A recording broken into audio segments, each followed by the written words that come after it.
Hello everyone, Daniel here from the Next Issue Podcast with a review of What If Season 2 Episode 1, What If Nebula Joined the Noble Corps. Uh, so they're going to be releasing these one a day. I don't know if I'll be able to keep up with the reviews, but you know what? We're going to give it a good old try. So stay tuned for that. We'll definitely be talking about all the episodes of What If Season 2. Now, in this one, Nebula sets out to prove her detective chops when she's recruited to join the Nova Corps. This stars Jeffrey Wright as the voice of Uatu the Watcher. I guess he's just the Watcher. We don't know that he is Uatu. Karen Gillan returns as Nebula. Jude Law as Jan Rog. Michael Rooker as Yondu. Seth Green as Howard the Duck. And Taika Waititi as Korg. So I really appreciate in these what ifs is that Marvel's just like, hey, come back, do something, come back and let's use this character that we only use once, or let's use this character that's no longer around. Let's kind of put them back to work. So I really like that. This is, for all intents and purposes, this is a cosmic MCU tale that is very much giving Blade Runner, and I think a lot of people talked about that. Nebula pretty much kind of fills the role of Deckard or Agent K or whatever version of Blade Runner you've seen. But I also think, and people aren't really talking about this, I think Karen Gillan also really kind of channeling her inner Dread, as in Judge Dredd, specifically the Carl Urban version. Like, there's a lot of narration going on, and in a hard-boiled detective story like this, there's always narration from the main character or the protagonist as they kind of go through the underbelly of the city, and they really capture that visually. This looks very much like that, very distinctive to a lot of the other stuff that we've seen, both in the MCU live action and in the What If series. So that's pretty cool. Now, I think the story is a little bit predictable, kind of by the numbers. There's not a lot of time to expand on this. The episode's it's kind of done in less than 30 minutes, which most of these are going to be done like that anyways. But it doesn't suffer from pacing issues. I just think they had to keep the story simple enough to make sure that we would get through the full narrative in 30 minutes. I don't think that's a downside. I just think it's something to be noted for when doing a review. So, yeah, fun performances for sure. Really interesting set of characters. And I really like the visuals, as I mentioned. So overall, this is it's not a bad episode of What If. I think it's a strong start to season 2. So we'll see what the other ones hold in store. So I'll be doing more of these. Stay tuned for that. We'll be talking more about this. The length of the video will depend on how many implications have some of these have for the larger MCU, if any at all. But for the most part, these seem to be pretty standalone until they're not, maybe at the end of the season, kind of like last time. So interesting enough, we still have a Gamora episode like floating around there that hasn't come out. Maybe we'll get it this season. I haven't looked at all the names of the episodes just to kind of not try to spoil myself. But yeah, stay tuned. We'll keep covering What If Season 2.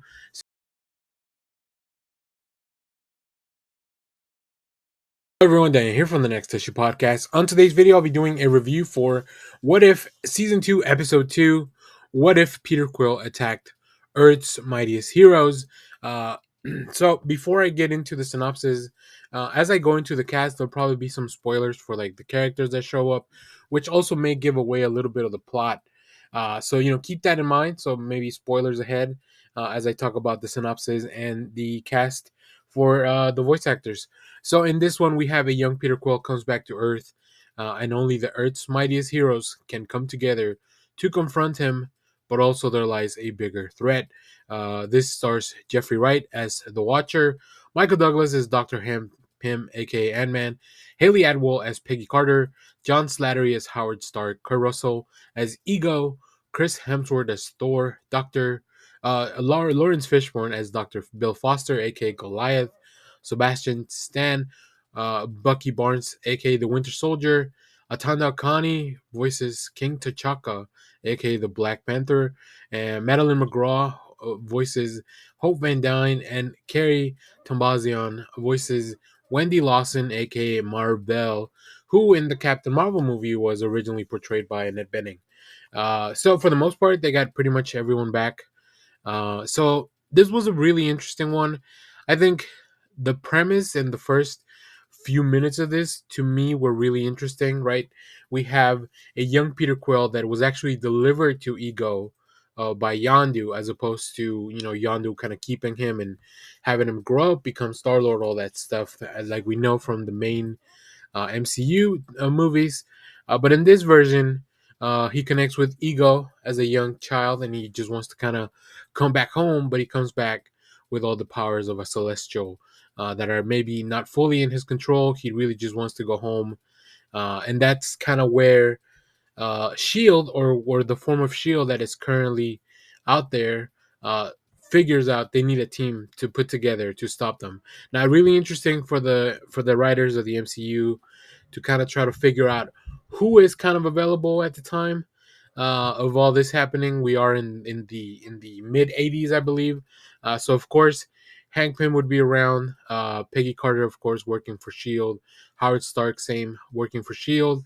Um, I feel like Thor is kind of brought in as the big gun, but it's easy because you can kind of bring in Thor almost at any point, right? These are beings that live forever or live for a very long time, and is also beings that are watching the universe. So a celestial event like this would definitely catch the attention of Asgard.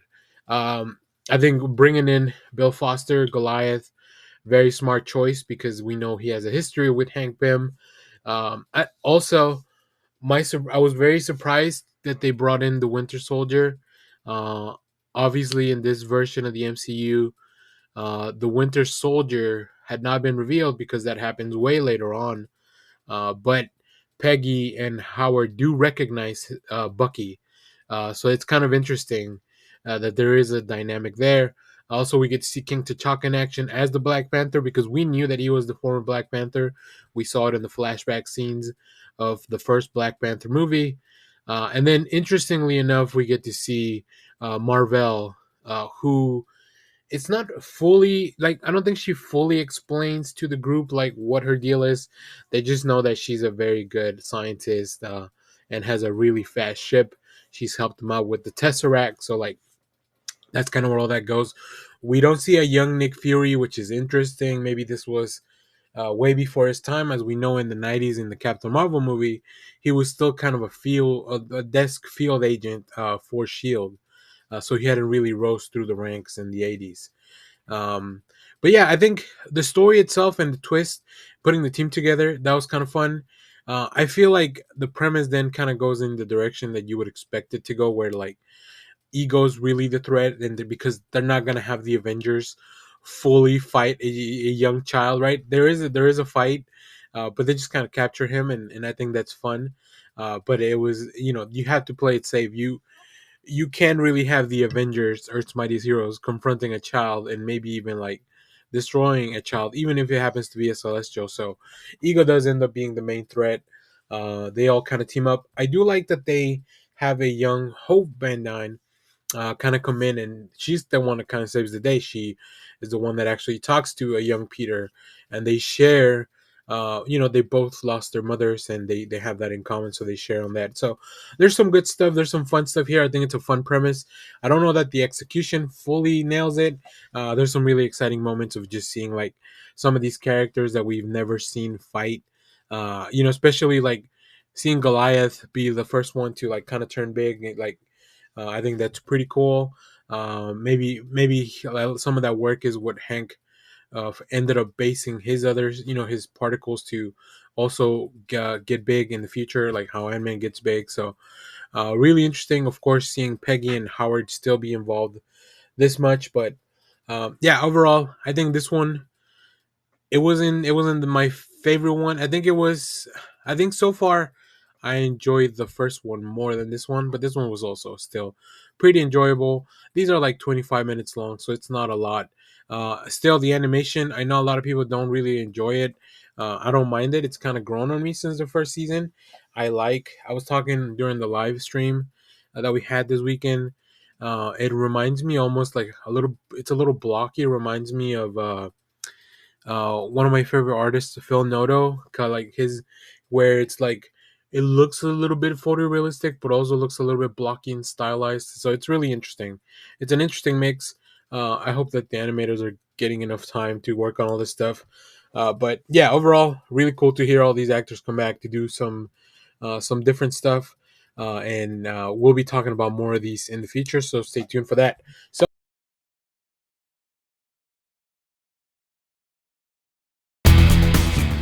Hello everyone, Daniel here from the Next Issue Podcast. On today's video, I'll be doing a review for the third episode of season 2 of the What If Marvel show. What if Happy Hogan saved Christmas?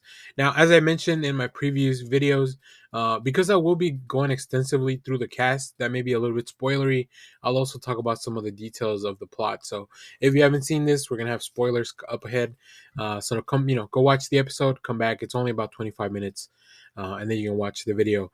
So, in this episode, Happy Hogan sets out to prove his hero chops when Justin Hammer lays siege to Avengers Tower during the annual holiday party. This is pretty much their homage to Die Hard, the first Die Hard movie. So, in this episode, we have Jeffrey Wright as the Watcher, Kobe Smulders comes back as Maria Hill, Lake Bell voices Natasha Romanoff, aka the Black Widow. We also have Kat Dennings as Darcy, John Favreau voices Happy Hogan, returning as well Sam Rockwell as Justin Hammer, Mark Ruffalo as Bruce Banner, Jeremy Renner returns as Clint Barton, aka Hawkeye, Chris Hemsworth as Thor, and we do have Mick Wingert as Tony Stark, aka Iron Man. We don't really have Steve is in the episode. Captain America is in the episode. He doesn't really say much. So I don't think I don't think we got Chris Evans to come back to do some of that voicing. I didn't put it in the notes, but I think it's because it was not Chris Evans. So there's not a lot of you see Captain America, there's not a lot of Captain America. I will say this is one of the episodes that I was looking forward to the most, and it was a bit of a letdown because I wanted you know what I wanted just to them to do Die Hard, but with Happy Hogan, and instead what we got was it's gonna look like that's what's gonna happen, but then Happy Hogan's gonna turn into like this Hulk thing, and then shenanigans are gonna ensue, which it turned out to be still, pretty entertaining, kind of fun. But I just really wish that we had just gone all in on the Die Hard of it all.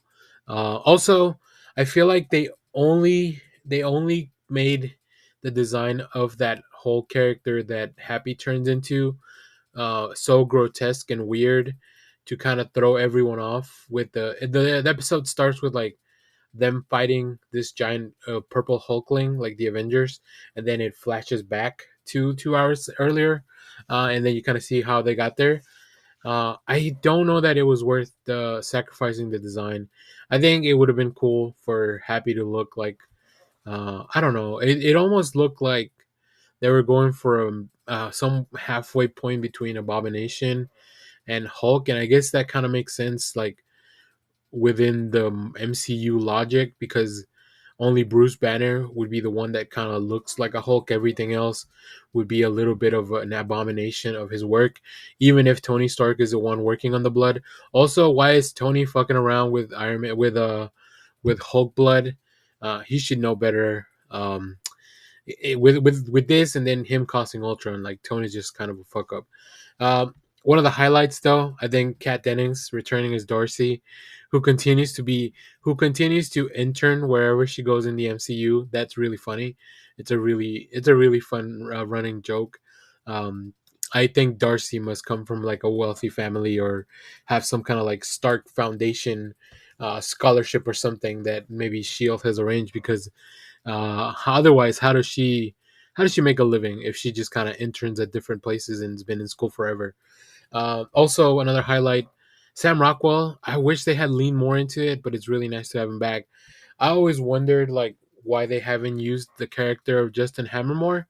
Hopefully that changes with the upcoming Armor Wars, and maybe he's more involved. But yeah, all the other Avengers you get to see very little. It's always fun to hear Lake Bell voice Black Widow, because she is the voice of Poison Ivy in the Harley show. So I find that very interesting as well, that they would have picked Lake Bell. But I'm glad they keep that continuity. And I believe Mick Wingert, who voices Tony, has done so in the Earth's Mightiest Heroes cartoon. The voice sounds very familiar to that one. Please feel free to correct me in the comments if that's not the case. So yeah, this one, not my favorite. It was, like I said, I think I built it up too much in myself. And the story kind of just ends up the way you would think a story like this would go. um, I wish they had kind of picked a lane where they either lean into the full, going full Die Hard, or lean full into the comedy of it all. They kind of went in the middle, and it just didn't really fully work for me. Um, yeah, and even with, like I said, character design on this one for the Hulkling that Happy turns into, I was not a big fan of. Everyone else looks cool. Like I said, this animation style has grown on me a little bit. So I think I don't have a problem with that. We also have Thor show up for like a minute for one last punchline. So, which makes sense because if he had shown up, like he would have ended Hammer's advances very quickly. So yeah, I don't know. This one was just not it, but like I said, Kat Dennings highlight. I love her in the MCU, and I hope Darcy keeps coming back for more stuff in the future. So here from the Next Issue podcast. On today's video, I'll be doing a review for What If Season 2, Episode 3. What if Iron Man crashed into the Grandmaster? As I've mentioned in the previous reviews, I will be going a little bit into spoilers since I want to talk about the people that were involved making this, the voice cast, and all that. So here's a brief synopsis for this episode. In this one, Tony Stark challenges the Grandmaster, leading to a Grand Prix turn demolition derby deathmatch. Um, I think I think this one's my favorite so far. Now, granted, we've only gotten three, and you go check out the reviews for the other ones. But this one's a whole lot of fun. It's kind of like Gladiator meets Death Race, something kind of like that. It's an interesting mashup. So let's talk about the cast real quick. We have, of course, Jeffrey Wright voicing the Watcher. Jeff Goldblum returns as the Grandmaster. We have Taika Waititi as Korg. We have Tessa Thompson as a Valkyrie. Now we do have this one is kind of the origin story of that Gamora character that we met in season one. I feel like this is the episode that they had mentioned that was pushed off to season two, but we finally get to see that Gamora story, and she's voiced by Cynthia K. McWilliams. And we also have, of course, Tony Stark, Iron Man, voiced by Mick Wingert, who's been voicing him pretty much on all this animated stuff. So let's get into it.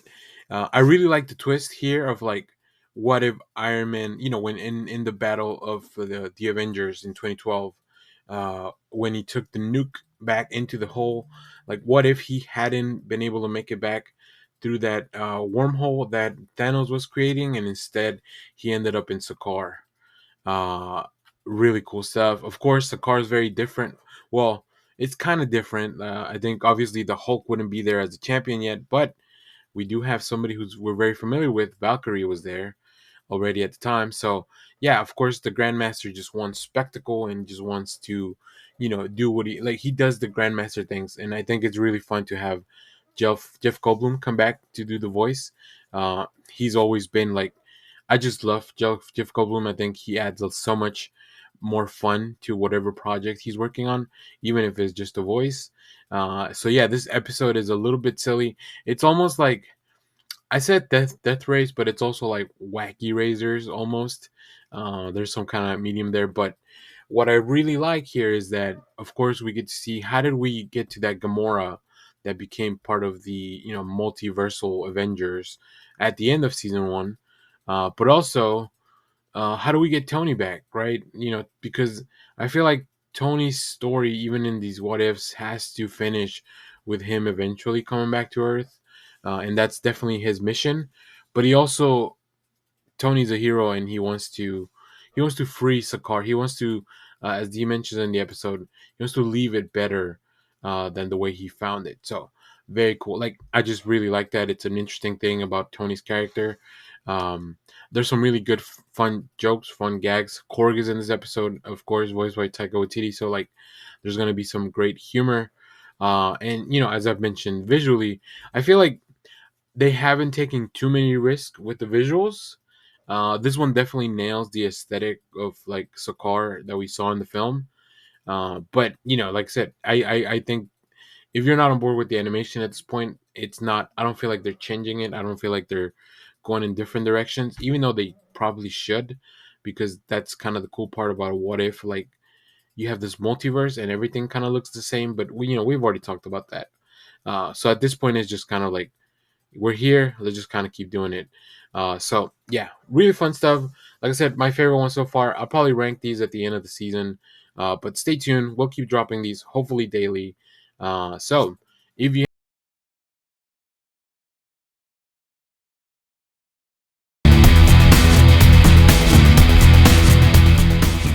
Hello everyone, Dan here from the Next Issue Podcast. On today's video, I continue to review the What If Season 2 series.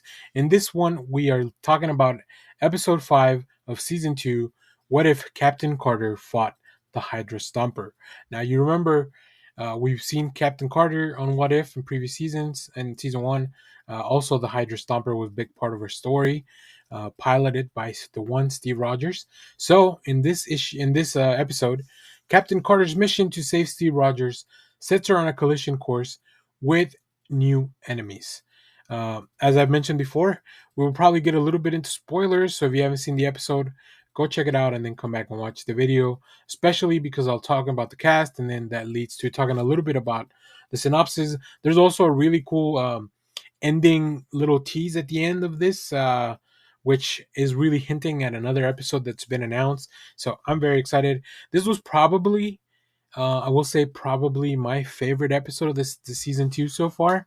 I don't know where it ranks among all the episodes of What If, but yeah, this one just really had a lot of it.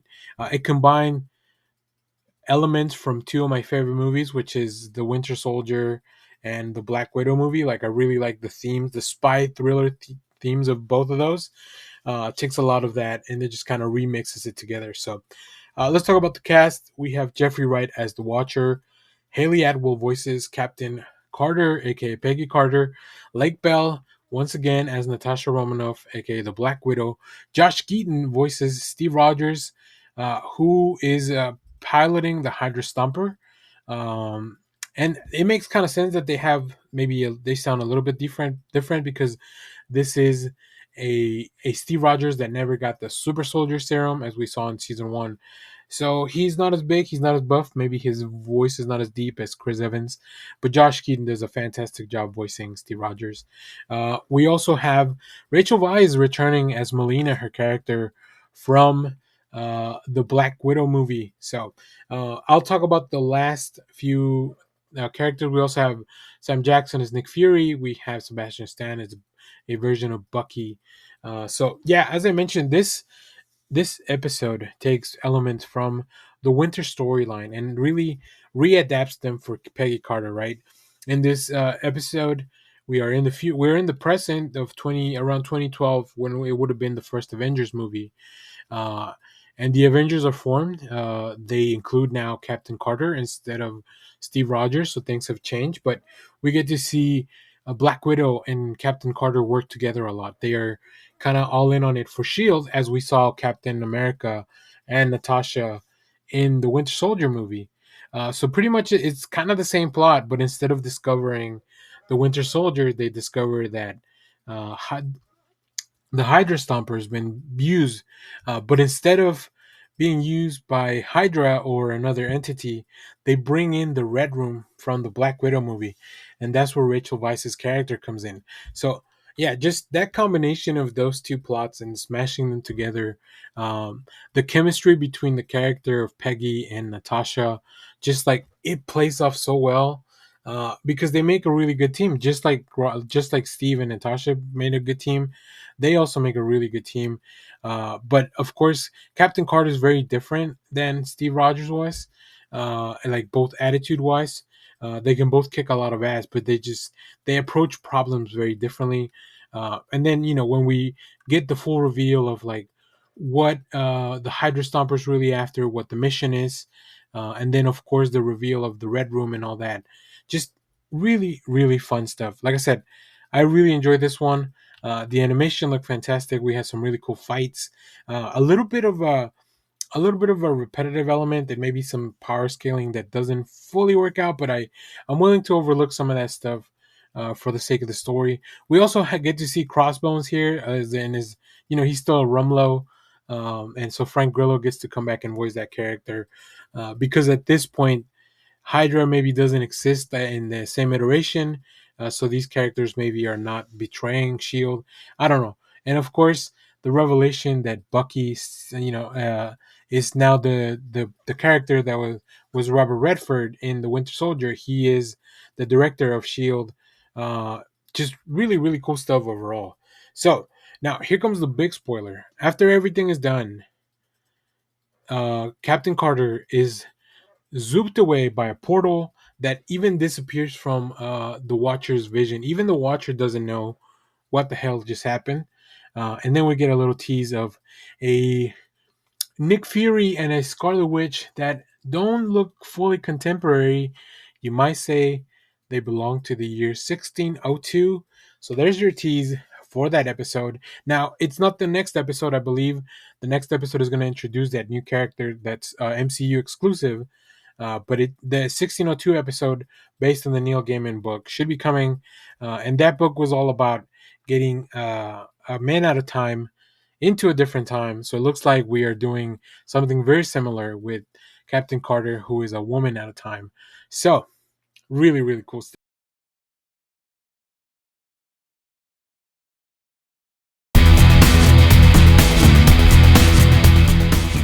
Hello everyone, Daniel here from the Next Issue Podcast. On today's video, I'll be doing a review for episode 6 of season 2 of the What If series from Marvel Studios. What if Kahori reshaped the world? Now, this is a whole new, brand new character to the MCU, to Marvel Comics. This is not a comic book. This is not a comic book character. This is a completely new character just for this series, and I really hope that we get to see more of her in the future. Now, in this episode, a Mohawk woman ventures into the waters of the Forbidden Lake to help save her people. Now, this is a very fun story. First of all, visually, it is amazing to look at. Like this, and as I mentioned before, we will go into spoilers for these, so make sure to go watch the episode before coming to check this out. But yes, amazing visuals, really cool storytelling, really efficient world building for these people that are living together. They have their own way of life, and of course, we get to see somebody explore. There's a really interesting prologue. I guess yeah, it's a prologue where we see that the Tesseract in this universe was the thing that stopped Surtur from Ragnarok, and it was the only thing that survived Ragnarok, falling down to Earth, falling into this forbidden lake. So it is just introducing the Tesseract as the thing that would be leading all these powers. I think it's very, very amazing. So let's take a look at the cast real quick. We have Jeffrey Wright as the Watcher. We also have Devery Jacobs as Kaori. We have Gabriel Romero as Conquistador Gonzalo. Carolina Ravazza as Queen Isabella of Spain. And we'll also have, this is the big spoiler too, towards the end we see Doctor Strange show up, voiced by Benedict Cumberbatch. But that's kind of an epilogue to the story, really. It doesn't have anything to do with the main story. So I really like the main story, because not only is this episode is fully either in Mohawk, which is the language spoken by Kahori and her people, or it's spoken in Spanish, which is the language spoken by the conquistadors. The only time English is spoken is when Doctor Strange shows up at the end, which I think it's great to explore different languages, especially something from the real world, right? The Mohawk are real people. They get a there's a thing at the end where where they talk about a little, or they show like the people that helped put this episode together. Uh, you know, be respectful, but also intertwine this culture into the MCU, which I thought was really cool. So I like that a lot. I like the story of exploring how there could be this paradise that is formed by the Tesseract, that is falling into this lake, and all these people that have gone there, but then having to choose between staying there in this paradise or helping out your people, which is what Kahori wants to do, because she knew that conquistadors were coming. That's kind of what led her to the lake. So it is a fan that just really fun story. Like it's really cool. I think this one and the previous one with the Hydra Stomper have been my favorite issue, my favorite episodes of the series.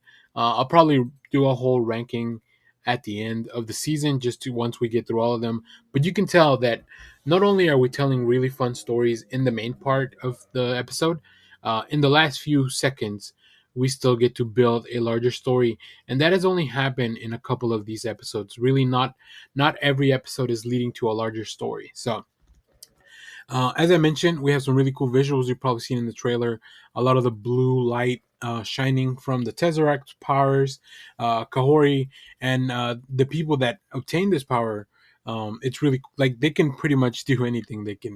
They have super speed. They can move stuff around with their minds, and they just have this advantage to fight, which is very cool. At the end of the story, which was not something that I was expecting, Kahori and her people go all the way to Spain, and that's where we see Queen Isabella of Spain uh, be confronted by Kaori, and just the reshaping of the world has nothing to do with her powers. As far as like she didn't, because in the comics the Tesseract has been used to like reshape how we our perception of reality, but here it's more about she stood up to these to the conquistadors and to Spain, who was out colonizing the Americas, and that was her goal, to stop that. So it's a really interesting take on like what would have happened then. Maybe we'll see some more of that in the future. Maybe we'll see some of that in the comics translated over. I think that would be really cool to introduce this. It'd be really cool, kind of like Harley Quinn, to have a character that started in something animated and moved over to the comics, became very popular. So, and of course, we also have the tease at the end with Benedict Cumberbatch's Doctor Strange. Like, what is that all about? Why are these different entities and these different powerful beings recruiting people that are also powerful beings like Kaori? So yeah, I'm very interested in that. Really cool stuff. I can't wait to see where this goes. And it just, I hope that Marvel continues to introduce brand new characters through some of this stuff, because that's what the What If series is made for. Like in the comics, that's exactly what the What If series is made for. Like to tell the stories without the constraints of all this canon and all this context that you would need. So really cool stuff. Highly enjoyed this episode. Uh,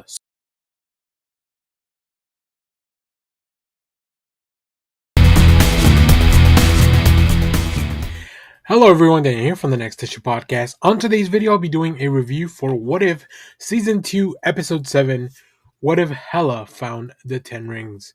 As always, we'll be going into spoilers, so if you haven't seen the episode, make sure to go check it out before you get into this one. A quick synopsis here.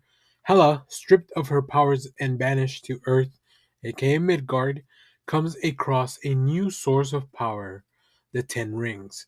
This episode stars Jeffrey Wright as the Watcher, Kate Blanchett voices the voice of Hela, Jeff Bergman voices Odin, who is normally Anthony Hopkins, Fyodor Chin voices Zhu Wenwu from the Shang-Chi and the Legend of the Ten Rings movie, originally portrayed by Tony Leung. Lauren Tom voices G.I.G., and Idris Elba returns as Heimdall. So, uh, kind of like very similar to the Captain Carter Hydra Stomper episode.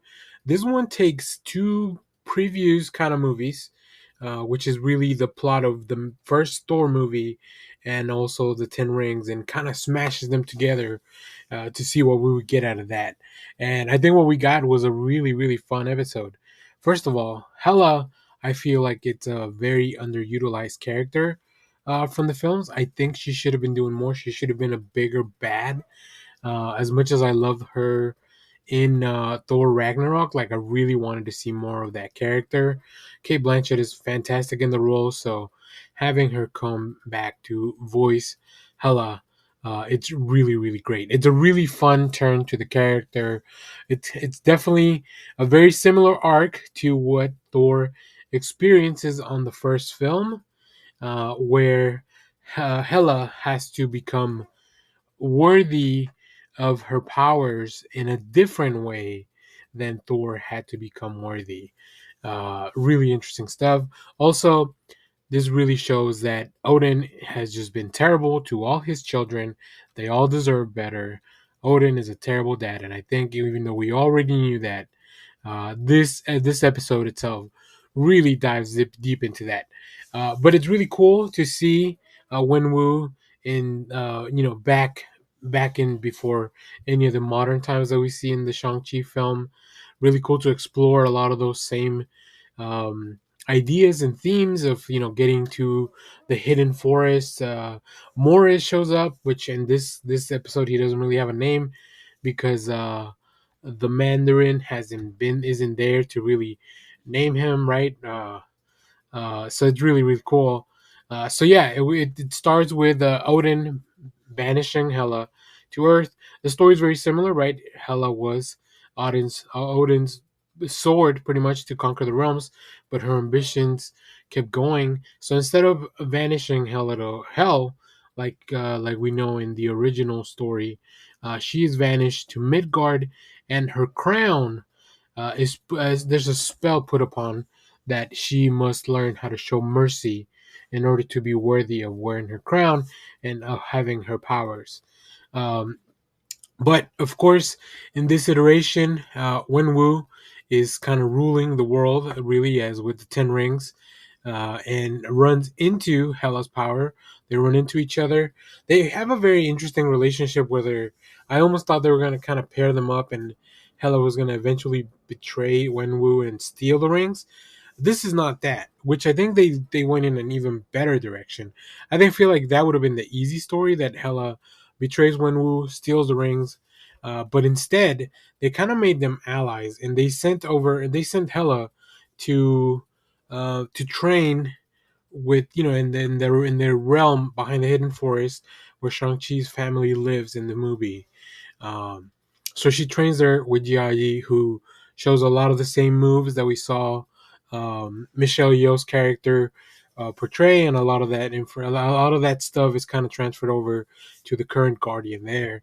But of course, they are Guardians. They're not going into battle. They're not an army, so they won't follow Hela, but they will take her in, train her, and teach her teach her their ways, which is still very cool. It changes a lot in Hela's attitude. I think the character design of Hela goes through a lot of changes from when we first meet her with the normal outfit to when she's stripped of her powers. We get a really cool scene where we mirror the way she destroys Mjolnir in the film, where Odin destroys the hammer in this episode, very similar to when that scene. So very cool parallels. I think this second batch of episodes that we're getting in the back half of the season is really taking advantage of the what if formula, which is really like, let's take a couple things we already did and smash them together, see how they work out. So yeah, really cool stuff. I don't believe this one had any kind of teaser. I just watched it today, but it's been such a day that my head's kind of all over the place. I don't think this one had a bigger teaser, but I would not be surprised to learn that this new iteration of Hela, this almost like Hela the White, if you will, she attains this new power once she finds mercy. Once she is merciful to Odin, um, that her outfit completely changes. You'll probably see it through one of the pictures in the video. Really cool stuff. We get to see a lot of really cool fights of like Odin taking on both Hela and Wenwu with the Ten Rings and Hela's new training power. Really interesting visuals because of course the combination of Asgard and Shang-Chi really lends itself to uh, produce some really cool visuals and some just really cool designs, fights, just really everything kind of clicked on this one too. This second half has had some of my favorite episodes. I really enjoy the Captain Carter one. I really enjoy the Kahori one. So yeah, they just really have been getting better. And I know there's a few things that are coming up. We know.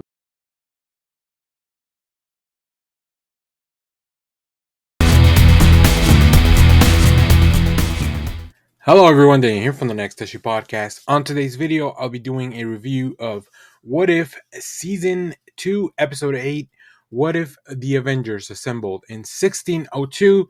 Of course, 1602 is the reference and based on the Marvel comic by Neil Gaiman and Andy Kubert. In this episode, Captain Carter tries to undo the anomaly that strands familiar heroes and villains in the year 1602 to prevent that universe from dying. We have a big cast on this one. As always, I'm going to go into spoilers, so you've been warned. Go watch the episode before you watch this. This probably has the most appearances by a lot of the heroes. Now, I'll name the characters. I will give you up front. Um, Mick Wingard voices Tony Stark. Lake Bell voices Natasha Romanoff, and we have Josh Keaton as Steve Rogers. Everyone else is voiced by their original counterpart from the live action series. So we have, of course, Jeffrey Wright the Watcher, who is a new character for the What If. We have Haley Atwell as Peggy Carter, Samuel L. Jackson as Sir Fury, Elizabeth Olsen as Wanda Merlin, Chris Hemsworth as King Thor, Tom Hiddleston as Loki, Mark Ruffalo as Bruce Banner the Hulk, John Favreau is Happy Hogan, aka Happy the Freak. So we do get to see him turn into his purple version of Hulk that was established earlier in the season. Paul Rudd is Scott Lang, the Ant-Man, Sebastian Stan is Bucky Barnes, and towards the end, for the setup of the next episode, we'll have Benedict Cumberbatch returning as the Supreme Doctor Strange. So this was a really fun episode. I love the premise of the 1602 comic book. Um, I will say they changed a lot, other than in the comic. We have of course, we have very different characters, right? We get to see Spider-Man and Daredevil. We get to see X-Men as well, like the mutants are a big part of that. In this case, we only really have Wanda as part of that. That would be one of the characters that kind of translated over. So this was mainly about the feel and the look of the time, as opposed to kind of really adapting that story, very similar to when they did the Marvel Zombies. That wasn't really the Marvel Zombie story. They kind of just molded it into the MCU so it will fit with the characters that were established at the time. Now, I will say it's really cool that we get to hear all these characters kind of come back together. This is probably the biggest voice cast so far in the season. I imagine for the finale we might have even more. Um, but it was really interesting. It was really fun. I love seeing the 1602 take on it. I feel like they didn't really lean much into it, and there are some things that where they don't have technology and they don't have like everything that they would have in the current time. But a lot of them have their powers is not really explained, and they don't. You wouldn't really want an episode to kind of take the time to explain how all our heroes have their current powers. The big story is that in the previous episode we saw, or actually in an episode prior in the season, we saw Wanda Merlin, and Sir Fury bring Peggy Carter right at the end of her episode about with the Hydra Stomper. She's brought into the 1602 world to try to save these are rifts are creating are these rifts are being created and just taking people and destroying the world all over the world in 1602. Of course, they don't have the technology to figure out what those really are, so they call upon Captain Carter to find a remnant from another world that also is stuck there, who's causing all these rifts. So the inclusion of this person, kind of like an anomaly, an incursion, if you will, from some of the lingo that we've established in the MCU. They're causing an incursion by just being there and staying there. Now, of course, now the mystery turns into like, who is this person? And that's kind of what the episode revolves around. We do get to see some really cool moments of like them fighting with like old timey style, but also kind of like their normal powers. Um, Loki is probably one of my favorite because in this world, in this version of himself, he's just like this Shakespearean actor. Like they even mentioned, I don't know how historically accurate that would be, that in America people would know who William Shakespeare is, but he keeps trying to tell people about this play with Iago and like like how it's gonna be all the rage or whatever, but it's like a first draft. So he's supposedly friends with William Shakespeare, and he's just very, very much like he's very extra about it. I think Tom Hiddleston hopefully had a really good time with that performance, because I know I sure did. We get some really cool fights. Like I said, seeing these old timey versions of these characters is a lot of fun. But then we do finally get the reveal. Tony Stark makes a machine. They get the little whatchamacallit, whatever you need. Like, they have a little doodad always that you have to get to power the machine. They finally get that. And it is revealed that in this world, there is a version of Steve Rogers called Rogers Hood, because of course there is, um, who apparently was sent there when in a fight with Thanos, like we saw in Infinity War.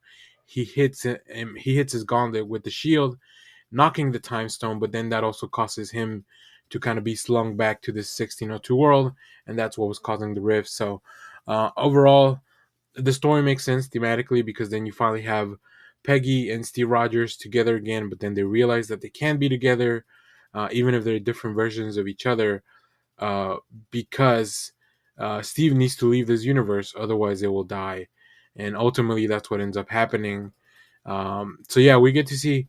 It's really nice to pay kind of like on homage of like at the end of that, only in the main timeline. It seems that that's the only place that Peggy and Steve could eventually end up together. Unfortunately, it is a tragedy for both of them in every other world or every other universe. So really interesting stuff. Yeah, it was kind of crazy. It was fun. It was a fun episode. I think there's been some better episodes from prior, so I will say this one, as much fun as I had, like just seeing everyone kind of back together. I think just overall some of the episodes were better, but this still has some really nice character designs. I wish they had leaned more into it, and this is the time where I really wish they would also use different types of animation for each episode, because this would have benefited so much from a 2D animation, even like a very loose, scratchy feel.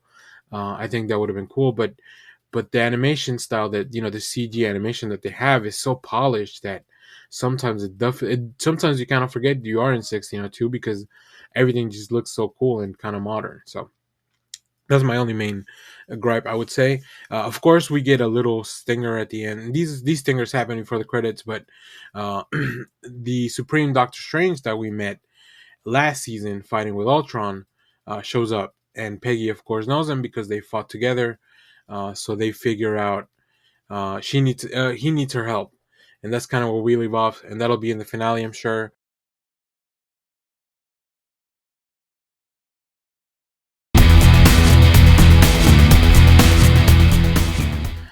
Hello, everyone. Daniel here from the Next Issue Podcast. On today's video, I'll be doing a review of the season 2 finale for What If, episode 9, What If Strange Supreme Intervene.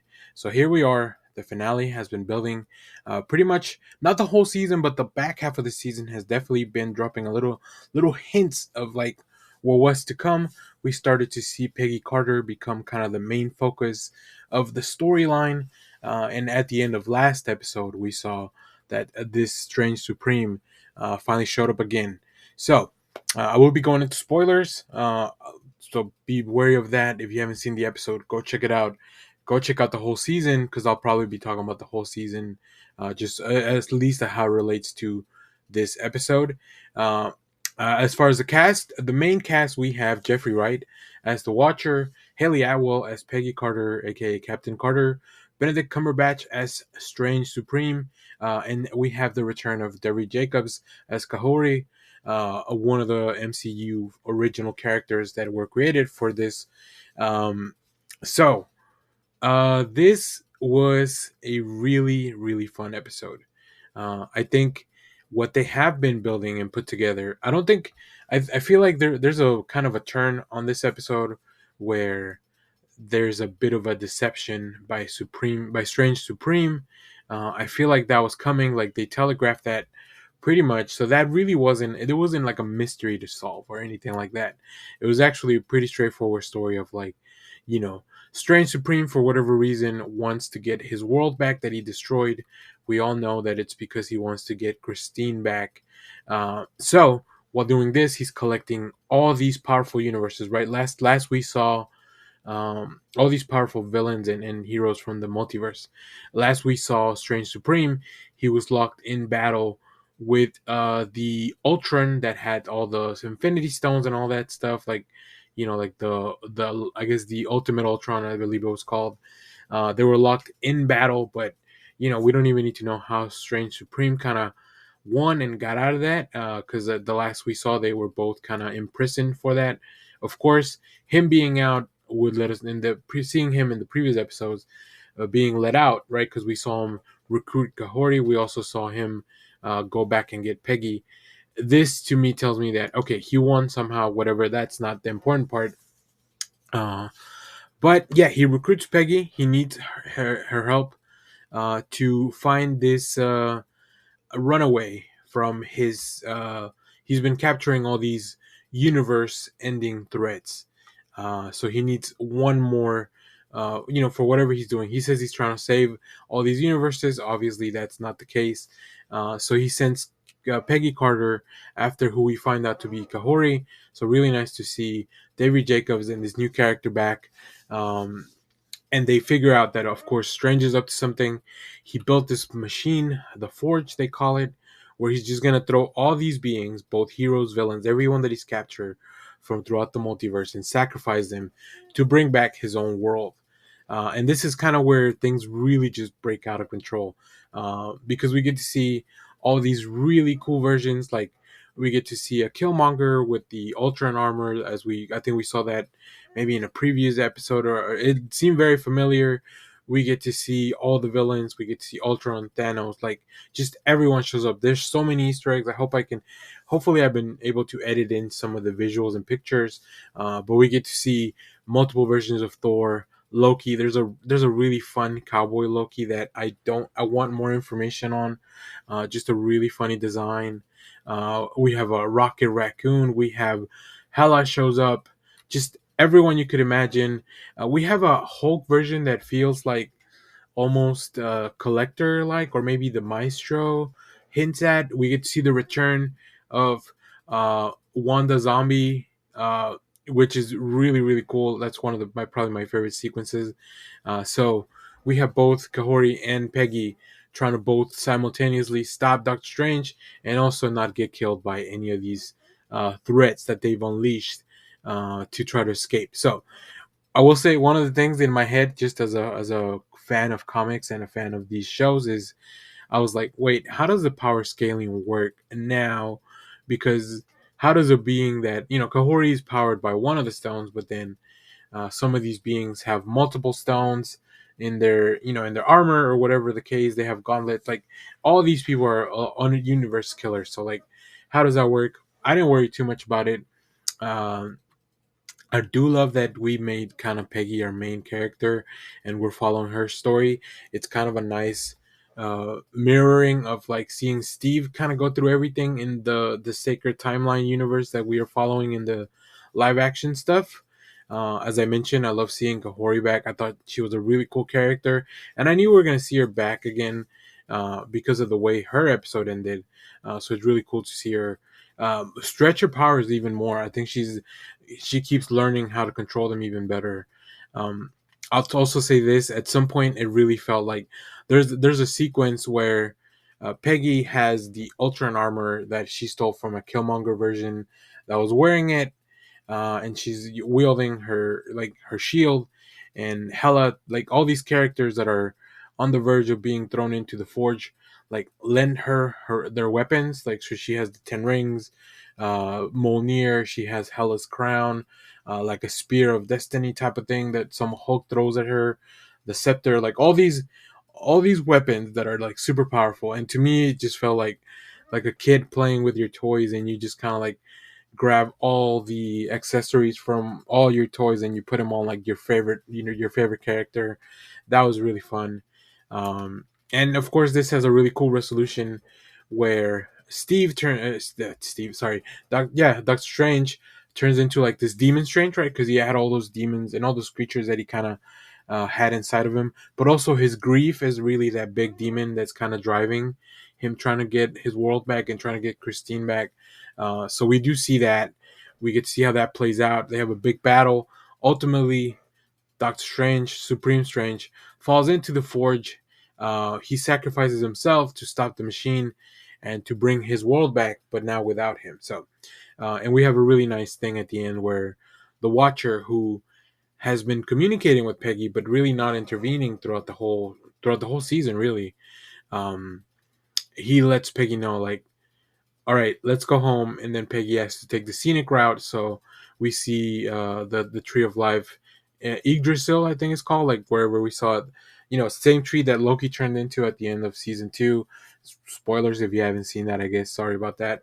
But yeah, really cool. Like, just, let them go on adventures, let them see the multiverse, let them see all this. And I think this season, What If excelled at really taking some of those. My favorite episodes were the ones that took those premises and just kind of like smash a bunch of things together. So this was really, really fun. Really enjoyed it. I hope we saw, like, there's some kind of footage out there for season 3 where we get to see Bucky and the Red Guardian. So I'll stay on top of that. Once we get an official release, then I'll do a video on it. I haven't been able to find anything from an official source from Marvel. Everything's just kind of floating around on the internet. So we'll see how that happens. But let me know what you thought of this season of What If. And let me know what your favorite character, what your favorite episode was down in the comments, all that stuff. We'll have a separate video putting all these reviews together and all that as we do in the channel. So, as always, thank you for watching, everyone. Remember to share, like, subscribe, hit the bell so you know when we go live. That is most Saturdays, 10 a.m. Central Standard Time. Stay tuned. We have more comic reviews, trailer reactions, TV recaps, all that fun stuff here in the channel. Thanks for watching, everyone. Bye-bye.